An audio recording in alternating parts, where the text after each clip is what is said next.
ഇത് നമ്മൾ ഇത്രയും നേരം അനുഭവിച്ചത് ദാസേട്ടന് ആദ്യ പാഠങ്ങൾ പറഞ്ഞു തന്ന, അല്ലെങ്കിൽ സംഗീതം എങ്ങനെ ഉപയോഗിക്കണമെന്ന് പഠിപ്പിച്ചു തന്ന ഒരു ഗുരുവിനെയാണ്. അല്ല, അത് ഇന്നും എനിക്കതിൻ്റെ ഒരുപാട് ഗുണങ്ങളുണ്ട്.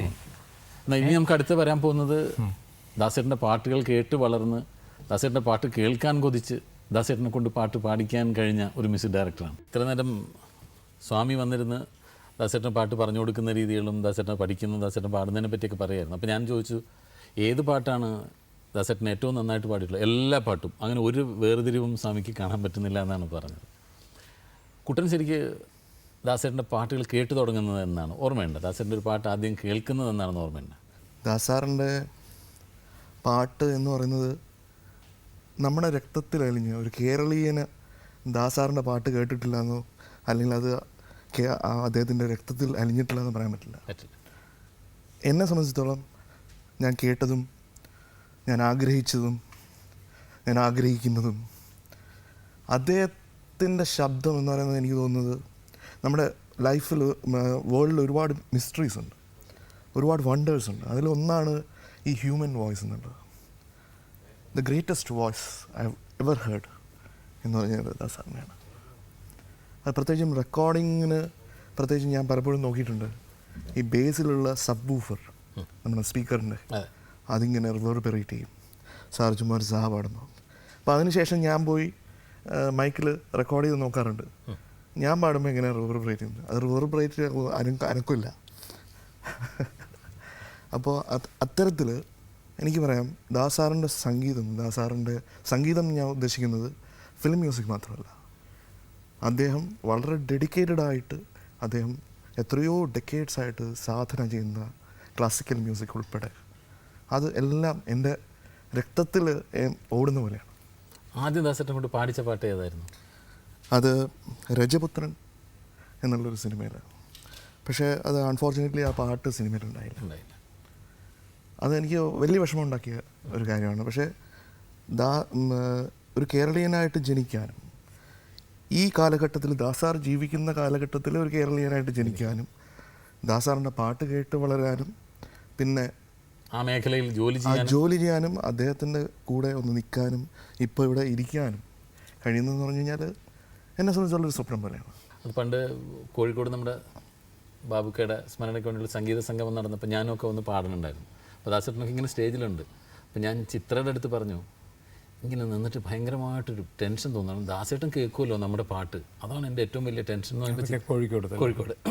അപ്പോൾ ചിത്ര എൻ്റെ അടുത്ത് പറഞ്ഞത്, ഈ ടെൻഷൻ എത്രയോ കൊല്ലമായി ഞാൻ അനുഭവിച്ചുകൊണ്ടിരിക്കുകയാണെന്നാണ്. നമ്മളിങ്ങനെ ദാസേട്ടൻ്റെ കൂടെ പാടുന്നെങ്കിലും ദാസേട്ടനിലെ എൻ്റെ പാട്ട് കേൾക്കുന്നത് എന്നുള്ള ഒരു ടെൻഷനാണെന്ന് ചിത്ര പറഞ്ഞത്. കൊച്ചിലെ കാണുന്നത് അമ്മ സ്റ്റുഡിയോയിൽ കൊണ്ടുവരുമ്പോഴാണ് കുട്ടനെ കാണുന്നല്ലേ, കൊച്ചുകുട്ടി.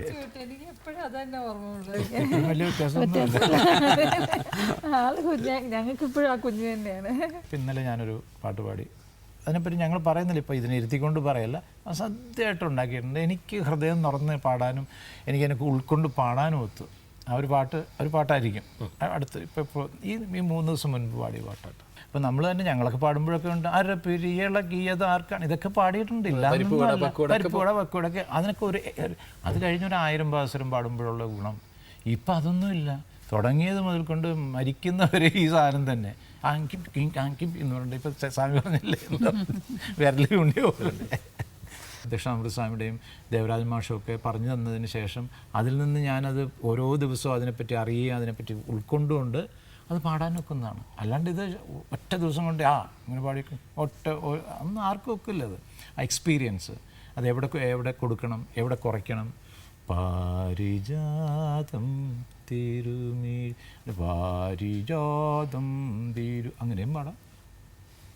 അപ്പം ഞങ്ങൾ തുടങ്ങുന്നതിന് മുൻപ് ഒരു സ്വരമുണ്ട്, അനുസ്വരമുണ്ട്. അത് ഉൾക്കൊള്ളാനാണ് ഭാവം എന്ന് പറയുന്നത്. അത് കേൾക്കില്ല ആരും.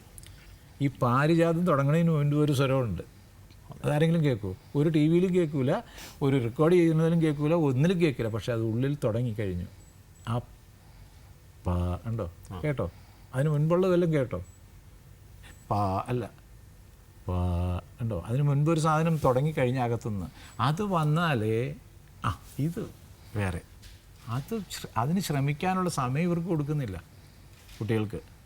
ഞാൻ പറയണത് അതിനുള്ള എന്തെങ്കിലും ഒരു ചെറിയ സിറ്റുവേഷൻസ്, ഒരു ഒരു ഒരു 6 പാട്ട് ഒരു പടത്തിലുണ്ടെങ്കിൽ ഇപ്പോൾ പാട്ടുകളും കുറഞ്ഞു വരികയാണല്ലോ. അല്ലെങ്കിൽ ഒരു പെർസെൻറ്റേജ് ഒരു പാട്ടെങ്കിലും മ്യൂസിക് ഡയറക്ടർക്ക് വിട്ടുകൊടുത്തേക്ക്. അല്ല, പണ്ടും ഇപ്പോൾ ദാസേട്ടൻ പാടിയിരുന്ന കാലത്ത് പ്രവാചകന്മാരെ പറയൂ പ്രഭാത മകളയാണോ എന്ന് പാടുമ്പോഴുള്ള വേദനയും ദുഃഖവും നമുക്ക് മനസ്സിലാവും. നമുക്ക് ആ പാട്ട് കേൾക്കുമ്പോൾ അല്ലേ ആ ഫീലിംഗ് നമുക്ക് അല്ല സിറ്റുവേഷൻ ഇല്ലപ്പാ. അല്ല ഞാൻ ചോദിക്കട്ടെ ഒരാളെ അടിച്ചു കൊല്ലണോ, ഒരു മന്ത്രിയെ തല്ലാൻ പോകുന്നു, അല്ലെ പോലീസുകാരനെ തല്ലാൻ പോകുന്നു, അല്ലെങ്കിൽ കുടുംബത്തിൽ കയറി തല്ലെടുക്കുന്ന പ്രവാചകന്മാരെന്ന് പാടാൻ നോക്കുമോ? അവിടെ അതൊന്നും അല്ല, ടടംബം ഇങ്ങനെയുള്ളതല്ലേ ചെയ്യാനൊക്കെ ഉള്ളൂ. അപ്പോൾ മ്യൂസിക് ഡയറക്ടർ അതുപോലത്തെ എന്തെങ്കിലും ഒരു പാട്ട് രക്തത്തിൽ കുളിക്കുക എന്ന് പറഞ്ഞിട്ട് എന്തെങ്കിലുമൊക്കെ ചെയ്ത് കൊടുക്കണം. അല്ലെങ്കിൽ ഇതിൻ്റെ എഫക്റ്റ് വരുമോ? കൊല്ലാൻ അല്ല, ഞാൻ ചോദിച്ചെന്നാ അതല്ല ചേട്ടാ, അന്ന് ദാസേട്ടൻ അങ്ങനെ പാടുമ്പോൾ ഈ പ്രവാചകന്മാരെ പറയും പ്രഭാത മകളയാണോ എന്ന് ചോദിക്കുമ്പോൾ നമുക്ക് സങ്കടം വരും. ആ പാട്ട് ഇതൊന്നും അല്ല, ഇതിൻ്റെയൊക്കെ പുറകിൽ വേറെന്നുള്ള എന്താണെന്ന് വെച്ചാൽ ഈ സിറ്റുവേഷൻ എന്താണെന്ന് പോലും ഇത്രയൊന്നും വ്യക്തമാക്കുന്നില്ല. പടം കാണുമ്പോഴാണ് നമ്മൾ തന്നെ അറിയണത്. അയ്യോ ഇത്രയും ഉണ്ട്. ആ പാട്ടിൻ്റെ ട്യൂണും ആ പാട്ടിൻ്റെ എഴുതി തന്നിരിക്കുന്ന ഒരു കഥ മുഴുക്കെ വയലാർ സാറ് എഴുതി തന്നിരിക്കുകയല്ലേ. കംപ്ലീറ്റ് ആ ഇനി ഒന്നും ചെയ്യാനില്ലെന്നുള്ള പോലെ അല്ലേ. എന്താണ് പ്രവാചകന്മാരെ എന്ത് പാട്ടുകളും. അല്ല, അത് അതേപോലെ തന്നെ ആ സമയത്ത് ഇപ്പോൾ റൊമാൻറ്റിക് സോങ് വരണം പാടിക്കഴിഞ്ഞാൽ അതിനകത്ത് പ്രേമം ഉണ്ടാവും. ഇല്ലേ? ഒന്ന് പ്രേമിച്ചു നിന്നെ ഞാനൊരു ദേവസ്ത്രീയാക്കും, ഇതിനിടയ്ക്കിൽ പട്ടാങ്ക് എന്ന് പറഞ്ഞാൽ അടിച്ചാൽ പോയില്ല. പ്രേമിക്കാൻ പോകുമ്പോൾ പുറകിലിട്ട് ഓലക്കെ വെച്ച് അടിക്കുന്നു. ഓരോന്നിനനുസരിച്ച വിധത്തിൽ നമ്മളുടെ അവിടെ അന്നത്തെ പ്രേമമൊക്കെ കുറച്ചൊരു ഭയമുള്ള പ്രേമമായിരുന്നു. ഞങ്ങളൊക്കെ കുറച്ച് പ്രേമിച്ചിട്ടുള്ളവരാണെങ്കിലും ഈ ഒരു പേടിയുണ്ടായിരുന്നു. ഇങ്ങനെ നാട്ടുകാർ എന്തെങ്കിലും പറയൂ, അല്ലെങ്കിൽ വീട്ടുകാരോടൊന്ന് അന്വേഷിച്ചു. ഇതൊക്കെ അന്ന് ഇന്നതല്ലല്ലോ. Mummy this is my girlfriend എന്ന് പറയുന്നൊരു കാലമായി പോയി. അപ്പോൾ പിന്നെ ആ ശരിയാടാ അപ്പോൾ വാ എന്ന് അപ്പന് പേടി, അപ്പനും അമ്മയ്ക്കും ഇപ്പോൾ പേടി, മക്കൾ ആ സ്ഥിതിയായി. അപ്പോൾ അതുപോലത്തെ സംഗീതവും. അത് അന്നത്തെ പാട്ടിലെ വരികളും അങ്ങനെയാണ്.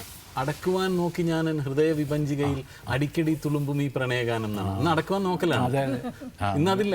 അതൊക്കെ പൊട്ടിച്ച് പുറത്തേക്ക് പുറപ്പെടുവിക്കുകയാണ്. അപ്പോൾ ഈ നമുക്ക് ഈ ഒരു സിറ്റുവേഷൻ പറഞ്ഞു തരുമ്പോൾ കൂട്ട അതിന് ഇത്തരം വരികൾ യോജിക്കില്ല, അല്ലെങ്കിൽ അതിന് വേണ്ട വരികൾ ഈ രീതിയിലല്ല, അങ്ങനെ ഒരു സംഗീത സംവിധായകന് പറയാൻ പറ്റില്ലേ? തീർച്ചയായിട്ടും പറയാൻ പറ്റും. എനിക്ക് തോന്നുന്നു ഇപ്പോൾ നമുക്ക് ഏറ്റവും വലിയ ഒരു ഇതുള്ളത് നമുക്ക് ഗിരീഷ് പുത്തഞ്ചേരിയുണ്ട്, കൈതപ്രം സാറുണ്ട്, രമേശൻ നായർ സാറുണ്ട്, ബിച്ചു തിരുമല സാറുണ്ട്, പിന്നെ സീനിയേഴ്സിൽ യൂസഫ് അലി കച്ചേരി സാറ്. ഇവരൊക്കെ തന്നെ വളരെ വളരെ വളരെ ആഴത്തിൽ ഇതിനെക്കുറിച്ച് ചിന്തിക്കുകയും അവരുടെ കഴിവുകൾ കൊണ്ടുവന്നിട്ടുള്ള ആൾക്കാർ.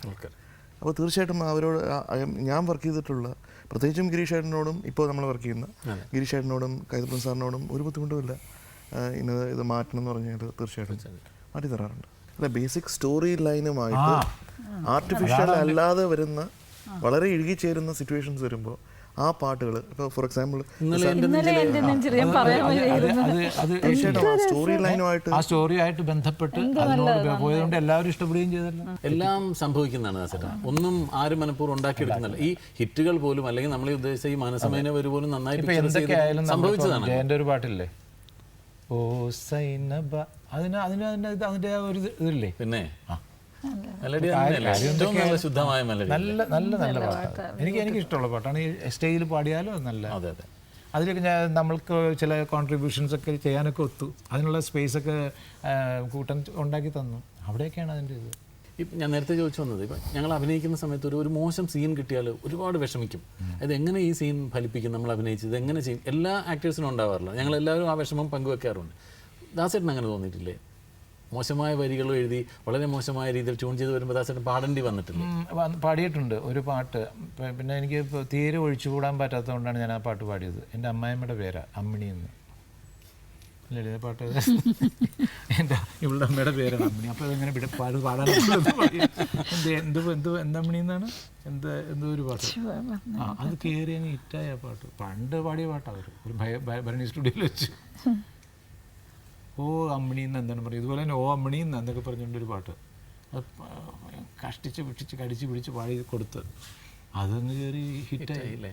ദാസേട്ടനൊരു പാട്ട് കുട്ടൻ പറഞ്ഞു കൊടുക്കുന്നത് എങ്ങനെയാണെന്നും അത് പാടിക്കുന്നത് എങ്ങനെയാണെന്നൊക്കെ കുട്ടനൊരു പുതിയ കാര്യമല്ല, പക്ഷേ ഇത് കണ്ടുകൊണ്ടിരിക്കുന്ന ഒരു പ്രേക്ഷകൻ അതല്ലെങ്കിൽ എനിക്കൊക്കെ എങ്ങനെയാണ് ദാസേട്ടന് പാട്ട് പറഞ്ഞു കൊടുക്കുന്നത്, ദാസേട്ടൻ അത് എങ്ങനെയാണ് പഠിക്കുന്നത് എന്നൊക്കെ കേൾക്കാനൊരു ഭയങ്കര ആകാംക്ഷ കാണും. ആ ആകാംക്ഷ കൊണ്ട് മാത്രം പറയുന്നതാണ്. ഒരു പാട്ടൊന്ന് ദാസേട്ടനെ കൊണ്ടൊന്ന് പറഞ്ഞ് പാടിക്കാമോ?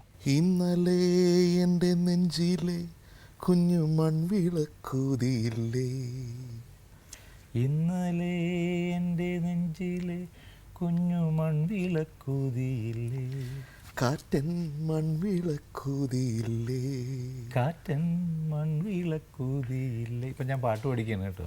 റെക്കോർഡിങ്ങിന് ചെല്ലുമ്പോഴേക്കും ടേക്കിൻ്റെ വരുമ്പോഴേക്കും എൻ്റെ ഇതും മാറും.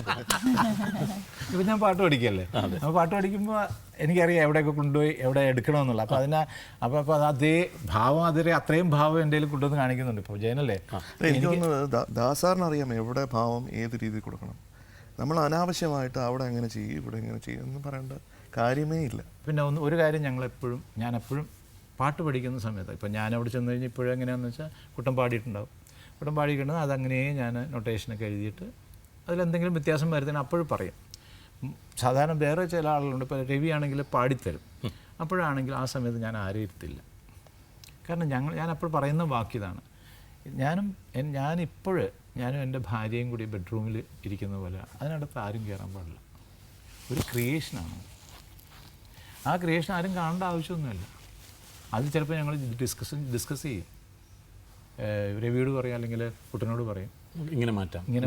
അത് 10 പേര് അത് വേണ്ടാത്ത കഥകളും അത് ഞാൻ സമ്മതിക്കില്ല. അങ്ങനെ ചില പ്രശ്നങ്ങൾ ഉണ്ടായിട്ടുണ്ട്. ഇന്നലെ തന്നെ ഒരു സംഗതി ഇങ്ങനെ ഇന്നലെ അങ്ങനെ ഒരു സംഗതി ഉണ്ടായിരുന്നു. അപ്പോൾ ദാസാർ പറഞ്ഞു ഈ പാട്ടിൻ്റെ സ്റ്റോറിയായിട്ട് നോക്കുമ്പോൾ അങ്ങനെ ഒരു സംഗതിയുടെ ആവശ്യമില്ല. ഇന്നലെ എന്ന് പാടിക്കഴിഞ്ഞാൽ അത് കൂടുതൽ കൺവേ ചെയ്യുന്നത്. അപ്പോൾ എനിക്കത് വളരെ വളരെ കറക്റ്റായിട്ട് തോന്നുന്നു. ശരിക്കും അതൊരു വലിയ എക്സ്പീരിയൻസ് അങ്ങനെ പറയുന്നത്. അപ്പോൾ അടുത്തൊരു പാട്ട് കമ്പോസ് ചെയ്യുമ്പോഴത്തേക്കും ഇങ്ങനെയുള്ള അനാവശ്യ സംഗതികൾ അതിനകത്ത് ആവശ്യമില്ല. അല്ല, ഇപ്പോഴത്തെ ഇതിൽ തന്നെ ദാസേട്ട ആ ഗമകങ്ങൾ അത്ര ക്ലാസിക്കൽ ആകണ്ടെന്ന് പറഞ്ഞാൽ ശരിയാണ്. സത്യത്തിൽ എന്താണെന്ന് വെച്ചാൽ അങ്ങനെ മതി. അതിന് ആ ഒരു ഫ്ലോ വരണം. ഇന്നലത്തെ പാട്ടിന് ഞാൻ പറഞ്ഞില്ലേ, ഞാൻ ഒരു പാട്ട് പഠിക്കുന്നത്. അപ്പോൾ എനിക്ക് വളരെ തൃപ്തിയായി.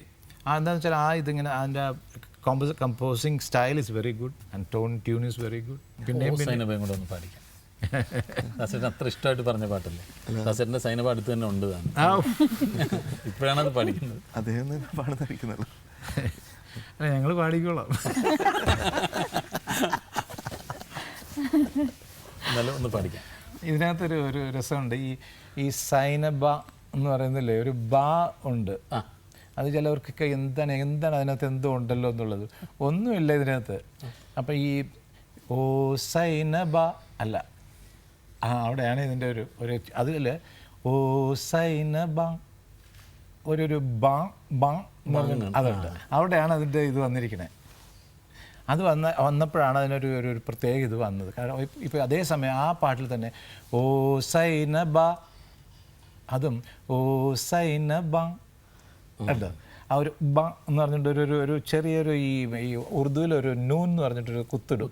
അതുപോലത്തെ ഒരു ചെറിയൊരു കുനുപ്പുണ്ട് അതിൽ. ആ കുനുപ്പ് വന്നപ്പോഴാണ് അതിന് കൂടുതൽ അങ്ങനെയൊക്കെ വന്നതാണത്.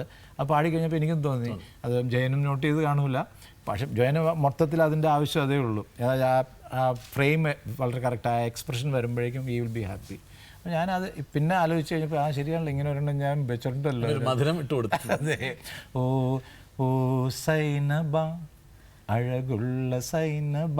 പിന്നെ ഒന്ന് ഇപ്പോൾ ഇതൊരു വലിയൊരു എല്ലാവരും ഇച്ചിരി ഇതിപ്പോൾ നമ്മൾ പാടുന്നു ഇന്നലെ എൻ്റെ നെഞ്ചിലെ എന്ന് പാടുന്നു. ഈ ഓ സൈനബാൽ ഓ സൈനബ ഈ എക്സ്പ്രഷൻ നമ്മൾ മാറ്റണം ആദ്യം. നമ്മളിപ്പോൾ ഏതൊരു സന്തോഷമായിട്ട് പാടുന്ന പാട്ടാണെന്ന് പറയുമ്പോൾ തന്നെ ഓ സൈനബ അഴകുള്ള സൈനബ, ഇതിൽ സന്തോഷം എന്ന് പറയുന്നത് ഇവിടുന്നും വരില്ല, മുഖത്തും വരുന്നില്ല. അപ്പം നമ്മൾ ആദ്യമേ ഒരു ഹാപ്പി മൂഡ് ഉണ്ടാക്കിയിട്ട് വേണം പാടാൻ. ആർട്ടിഫിഷ്യലാണത്. ഓ സൈനബ അഴകുള്ള സൈനബ ഓവർ ആയിട്ട് ചെയ്താലേ അവിടെ ഇതൊരു ടെക്നിക് ഫോർ ദ യങ്സ്റ്റേഴ്സ്. അവർ they have to sing with the happy. അതെന്ന് വെച്ചാൽ ശരി അങ്ങനെയല്ല, ഇങ്ങനെയല്ല. ഓ ഇത് ദാസേട്ടൻ പറഞ്ഞല്ലോ നല്ലോണം തുറന്നൊക്കെ പാടിയേക്കാം, അതല്ല.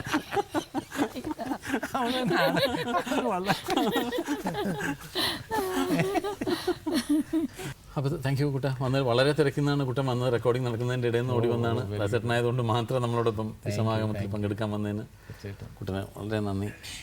എനിക്കും ശരിക്കും പറഞ്ഞാൽ ഞാനാണ് അങ്ങോട്ട് നന്ദി പറയുക. കാരണം ഞാൻ പറഞ്ഞില്ലേ, ഇത് ഈ ദാസാറിൻ്റെ കൂടെ ഒരു വേദിയിൽ ഇരിക്കാൻ കഴിയുക എന്നുള്ളത് വലിയൊരു ഓണറായിട്ട് എടുക്കാം. പ്രത്യേകിച്ച് ഞാൻ അതിനെ നിനക്ക് നന്ദി പറയേണ്ടത് നിൻ്റെ അമ്മയോട്. അമ്മയുടെ ആ പ്രാർത്ഥന, അമ്മയുടെ ആഗ്രഹം, ആ മകനെയും കൊണ്ട് ഒരു അച്ഛൻ എന്നെ വളർത്തിയതുപോലെ തന്നെയാണ് ഈ സംഗീതത്തിന് വേണ്ടി അമ്മ സമയം കളഞ്ഞിട്ടുള്ളത്. എനിക്ക് നല്ലോണം അറിയാം.